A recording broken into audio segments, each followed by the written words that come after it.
Hello, everyone. Welcome to the very first Facebook Live of 2022. So, I'm just going to adjust my camera a little bit. Today, we're going to talk about super interesting topic. We're going to talk about the Ayurvedic body type, also known as Prakriti. And we are going to answer a few questions about it. So, if you have any questions, you can always post it on the comment section. For the month of February, we are definitely going to discuss a lot about Ayurveda. So, oops. Everything that we're going to discuss is about Ayurvedic medicine. In this video, we're going to talk about a snapshot of Vata, Pitta, Kapha, which are the three doshas. We are also going to discuss about Prakriti or the Ayurvedic body type or personality type. We are going to discuss your body's baseline from an Ayurvedic perspective and understanding the relationship between body weight and body type and the main reasons why you must know your Ayurvedic type, right? So if you are watching this live, say a quick hi. If you are watching this as a replay, you can post your questions later. And also, if you want my ultimate dosha guide, which talks about everything you need to eat to be able to balance your body and determine your prakriti, please put a yes in the comments and I will send you the ultimate dosha guide for free, right? So let's get started. So, exactly what are we talking about when we talk about the word dosha, right? So, the word actually comes from the Sanskrit term dosh. Dushanat iti dosha means that which has the tendency to make things out of balance or, you know, malign things or doshas are typically the three bioenergies present in the body, and as long as you have these balanced in the body, you're going to stay in balance. If you have these out of balance, it is going to create a big havoc on your body. So an example is, we have the wind principle or the principle of movement, which is known as vata dosh, right? So everything in you, that in your body that moves is governed by this vata dosh, right? So whether we are talking about your respiratory processes, whether we are talking about the passage of fluids in the body, whether we are talking about your blood circulation, whether we are talking about your joints and the movement that you do physically, it is governed by vata dosh. When we talk about the principle of pitta, right, it is the principle of transformation and heat, right? So any heat generated in the body is because of pitta, your digestion, your metabolism, your vision, your courage in the body, in your mind, sorry, the heart region where it takes the circulation, right? A lot of these are going to be because of pitta, and kapha is the more nourishment principle in the body, so it nurtures you. It is the cohesive force that binds things together. That's the kapha, right? So vata, pitta and kapha are the three energies that are present in your body. They are always going to be in every single living being's body, right? And during your birth, depending on certain factors like the environment at before the time of the birth, the environment at the time of the conception, the prakriti or the natural type of your parents, these factors will determine what your prakriti is or what your personality type, body constitution is, right? Often we see that, if you belong to parents who are body type, you will have the same body type. So it is also an inherited thing, right?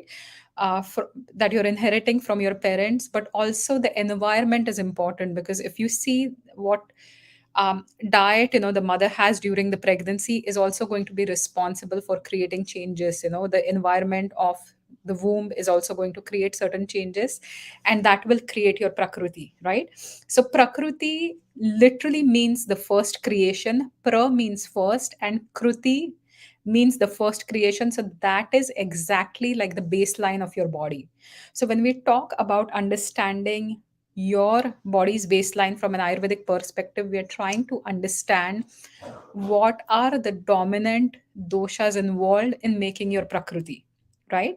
And one thing to remember, and this is where a lot of people make mistakes, is that your prakriti is not changing all the time. You are not going to be like Vata today and Pitta tomorrow and Kapha. There are seasonal variations, there are daily variations of these doshas in the body depending on the time of the day, what you're eating, because we're constantly in harmony with the nature, right? And that is the reason why Ayurveda talks about dinacharya and ritucharya to make sure you're balancing your body's energies really well. But your prakriti is never going to change. It's the fixed principle of you that is always going to be steady in the body, right? Now, for a lot of you, it is extremely difficult to determine your own prakriti, because often when you seek Ayurveda for your therapies or treatment, what ends up happening is you are already in a state of vikruti or imbalance, and that is why you're seeking Ayurveda to balance your body out, right? So vikruti is the opposite of prakriti. Prakriti is first creation, how you're always supposed to be. It's your body's baseline. You could be dominant in vata, you could be dominant in pitta, you could be dominant in kapha, or you could have a dual prakriti where both doshas are dominant or two doshas are dominant, like vata pitta, kapha vata, or pitta vata. And or you could be a sama prakriti having all three doshas completely in balance, right? From a vikruti standpoint, any one or more doshas have a potential to go out of balance because they're constantly impacted by your daily diet and lifestyle, as well as your emotions, right? So for somebody who's constantly worrying, who's constantly having anxiety, right? Anxiety is a very vata condition, but worrying too much is going to activate your vata too much, and you are going to have vata vikruti. So it is also a sign of vata vikruti, and if you are somebody who's a worrier, that's going to naturally, activate your vata and make you even more vata imbalanced. When it comes to pitta, people who are angry constantly, right? So anger is something that's an emotion that's going to invoke the pitta, invoke the body heat, right? Something like, always lazing around, not having any activity, not exercising, not getting out of the bed, just being a couch potato watching TV, that's going to create a lot of kapha imbalance, right? Diet wise as well, like if you're eating a lot of dry cereals, right, and leafy green vegetables raw all the time, or drinking green juices, or going on a calorie deficit diet for a prolonged period, it is going to trigger vata imbalance in your system. If you're constantly having sour foods, an example is today we talk about fermented foods, right? And everybody should be having fermented foods is a big myth. So if you're drinking, kimchi, kombucha by the liters, and eating kimchi 24/7, and having all sorts of pickles and spices and too much of turmeric or curcumin every single day, you are going to increase your pitta, right? If so, these are examples where the dosha is in a vikrut state, that is not your prakriti. It is known as vikruti or imbalance, right? Prakriti is determined as you have always been, as you always will be, right? And it is not easy to change prakriti ever. Like for most humans, it's very difficult to change prakriti, which is your body type. Again, with yogic sadhana and all, those are things that can definitely be done. But this is the snapshot of doshas. We talked about prakriti, which is your body's first reaction, which is your body type, and which is the first way, like you always are and you'll always be. And that is the state of balance. Like even if you're a vata dominant individual, this vata is going to stay in balance with the other two. It's not going to create any issues until you aggravate it, right? So that is exactly what I mean by prakriti. Now, we want to talk a little bit about the relationship between body weight and body type, right? So, if you are a Vata dominant individual, because Vata dosh is made up of space or ether and air, it's going to be naturally light, right? So, if you are somebody who's always struggling to put on weight, you've always been on the skinnier side, you eat a lot, but you cannot seem to gain weight, right? You're constantly on the go. These are signs that you are a vata prakriti person, and because of the constant energy that you're putting out in the world, because of the constant activities, because of being busy constantly in the mind as well as the physical body, you are going to have a lot of energy output more than the input of the energy in your body. And this is classical of Vata Prakriti.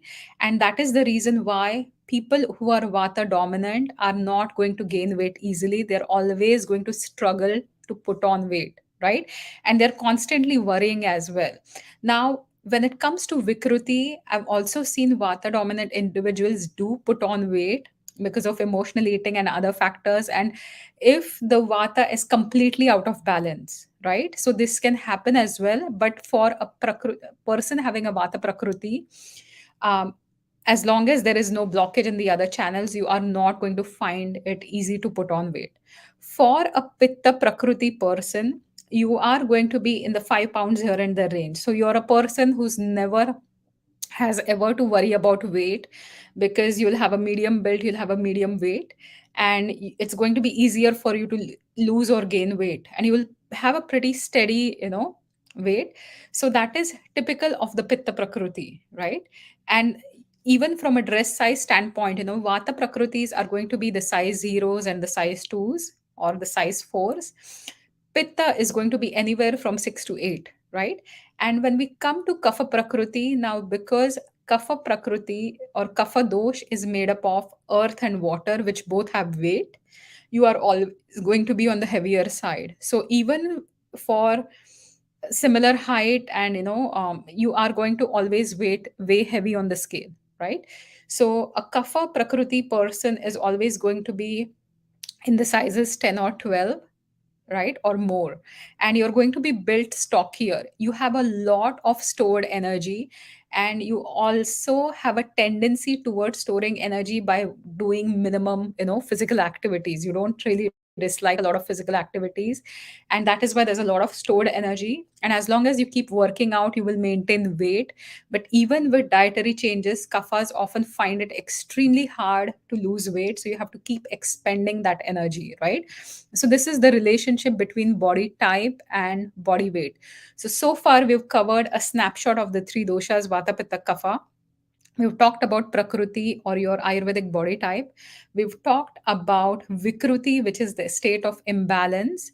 We've talked about understanding the baseline of your body, which is prakriti again, and the relationship between body weight and body type. So now we want to talk about the five main reasons you need to know about your body type and why it is going to really help you in terms of your health and recovery, and it is extremely crucial for you, right? Now in today's day and age where the fad diets are all over, somebody goes keto one day, tomorrow it's paleo, the third day it's the smoothie diet, then it's the baby food diet, then it's I don't know what diet, right? So every time, you're following a certain diet as per the dietary trend, you are not eating what your body exactly needs, right? And if you can't fit into somebody else's shoes or their dresses, right, exactly, you're not going to fit into somebody else's diet. And it's easier to fit into somebody's shoes, or clothes, than it's to have a diet that's, that will work for you, which they are eating, right? And here the reason is the doshas. So if you are a vata dominant personality, you are going to need a little bit more fat in the diet, you're going to need more carbs in the diet, depending on your agni or your digestive capacity, which is often very erratic in a vata person. You're going to need those easy to digest carbohydrates as well, right? So, or simple carbs to maintain your body. So this is one of the reasons why, like, for optimally nourishing your body, you should be following a diet that is very specific to your body type. For a pitta prakriti person, as I had mentioned before, if you go on having too much fermented foods, pungent foods, or sour foods, you are going to create a lot of imbalance in the system, because sour and pungent are tastes that are going to heat up the body, right? You might start experiencing hot flashes or start being extremely irritable. So even if it's that fad right now, it's not working for you because it is against your body type, right? And for a kapha dominant person, for example, if you constantly have um, too many fats, like even with keto diet, which is very popular right now, what ends up happening is, uh, too much of like oily foods, greasy foods, or fat is not going to be easily digested by a kapha type person whose digestive fire is normally not as strong, right? So the agni, we call it mandagni for a kapha. And also because your body is already oily in nature, the excess oil is not going to be well for you. And we have seen that certain people on the keto diet will start accumulating more weight. Keto is not a foolproof diet, it's not going to work for everyone. And I had this conversation with a cardiologist, when I was interviewing her, who found that certain people also have high amounts of cholesterol and triglycerides since they've gone on the keto diet. So they're not digesting the fat, right? And typically these are kapha related people, kapha prakriti dominant people, right? So if you want to optimally nourish your body, your mind, right, you are going to definitely follow your Ayurvedic diet, which is based on your body type, right? The second factor that we talk about is choosing the perfect lifestyle. So when we talk about having the perfect lifestyle for you, right, the perfect exercise for you, the perfect meditation for you, again it is dependent on your Ayurvedic body type. A vata dominant person is going to be very find it very difficult to sit down, close your eyes and just meditate, right? Because they cannot sit still. So you have to incorporate some dynamic form of meditation, right? A pitta person is going to find it extremely annoying to sit in a yin yoga class, which is more like restorative, because pittas are very competitive, right? So you have to find something again dynamic for them. And kaphas are going to find it extremely difficult to even exercise, work out, or do high intensity training, which is what they need. But you have to encourage them and help them. And even exercises for a kapha type, something like surya namaskar is going to be fantastic. For a pitta type, the same surya namaskar might generate too much heat, right? The same with pranayam, the same with different yoga postures, right? So depending on the perfect lifestyle, like if you want to choose the one for you, you have to consider your Ayurvedic body type. And again, when we talk about Ayurvedic treatments, which we'll be talking about soon, so the third point is disease prevention and disease elimination, right? So when we are doing Ayurvedic consultations as Ayurvedic doctors, we have to find out your Prakriti in each and every individual. And then we also look at your vikruti, right? So the goal is always to help you get rid of that vikruti, get rid of that imbalance, and move you more towards your prakriti, where you will stay in balance, right? So if you're a kapha dominant person having a vata imbalance right now, that vata dosh should be brought back to balance, and we want to make sure that we're also balancing the naturally dominant kapha in your body, right?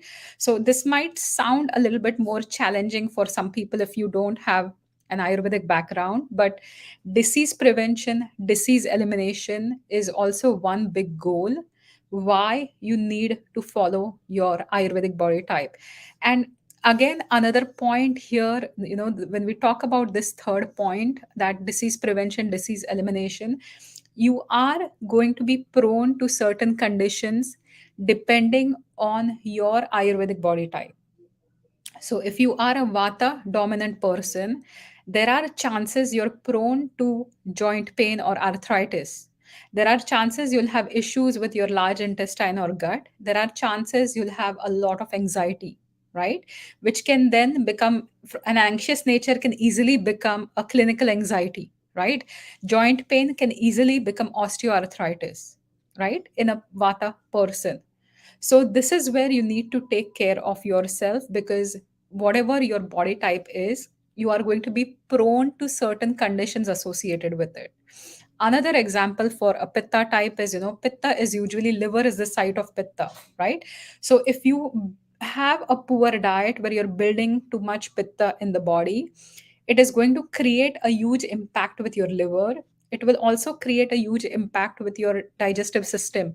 So if you're having too much heat in the system, if you're having gastritis, if you're having acid reflux, right, if you're having too much inflammation, that is built up because you're not following diet for your specific body type, right? For kaphas, it's very easy to build up excess mucus, right?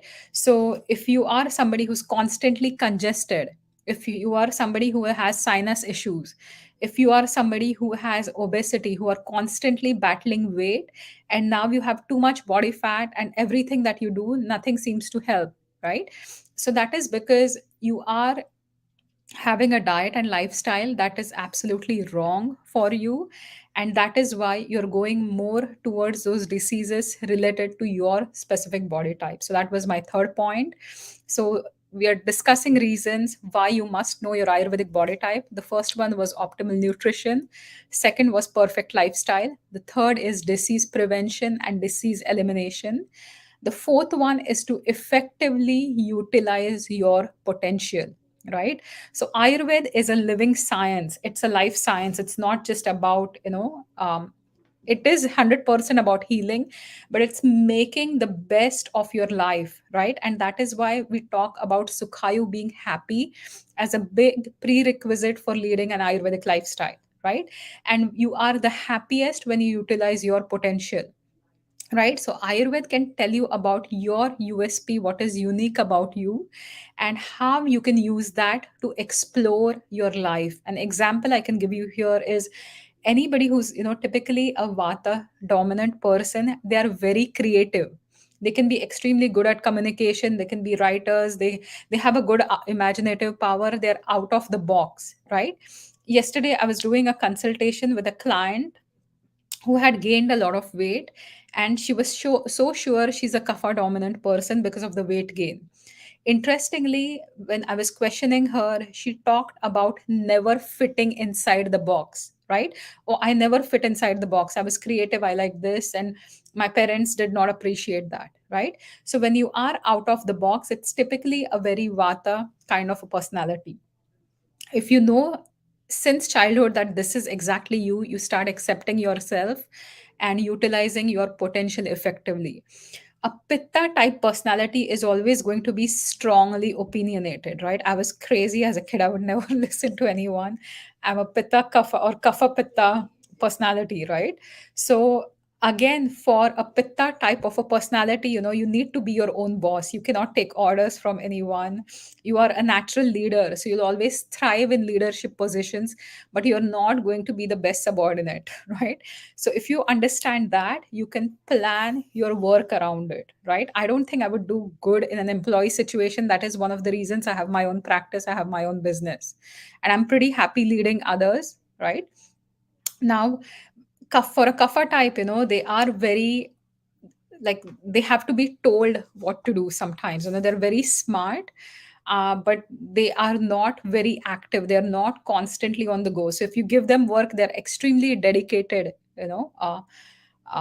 people, and they're also very nurturing. So something like, working humanities or working with animals are extremely good fields for a kapha type. Also sports can be good if it's a vata kapha combination, because kaphas by themselves don't really like to move a lot, right? So depending on what your prakriti is, what your Ayurvedic body type is, especially in your children, you can nurture them from a younger age, and you can also help them determine their life path, right? Because your body type will also determine what comes the most naturally to you, right? Vata dominant people are naturally creative, right? Pitta dominant people are naturally good leaders, and Kapha dominant people are naturally very nurturing.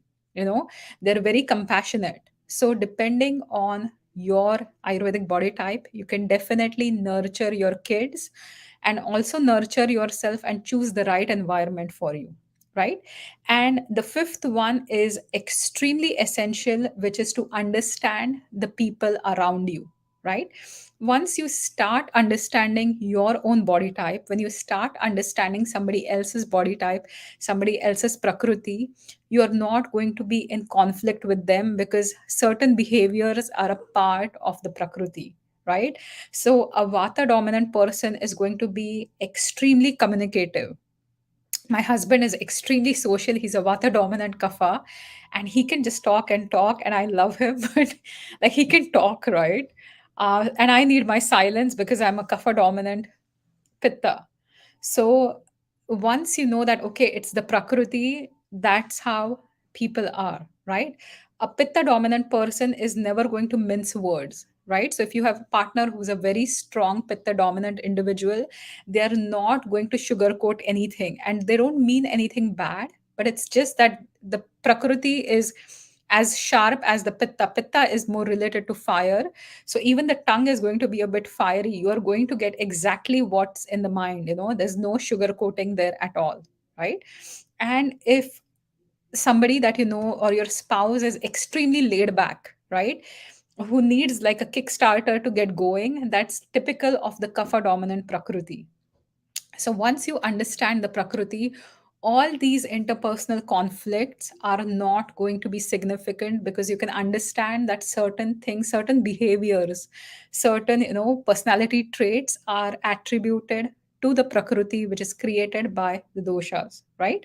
So I hope you like today's talk. So this is all for today. I know I'm at the 30-minute mark. I'm trying to keep the video shorter. I'm going to say a quick hi to Sapna. Thank you for watching, Sapna. Um, Thank you, Anuradha, on Instagram for liking. I'm just going to wave to everybody else who's joined as well. So, thank you, everyone. If you are interested in knowing your Prakriti, right, there are a lot of online quizzes that are found everywhere, but those are the shorter quizzes. Even on my own website there's just a 10 point quiz, because people end up losing a lot of interest when they keep clicking the buttons.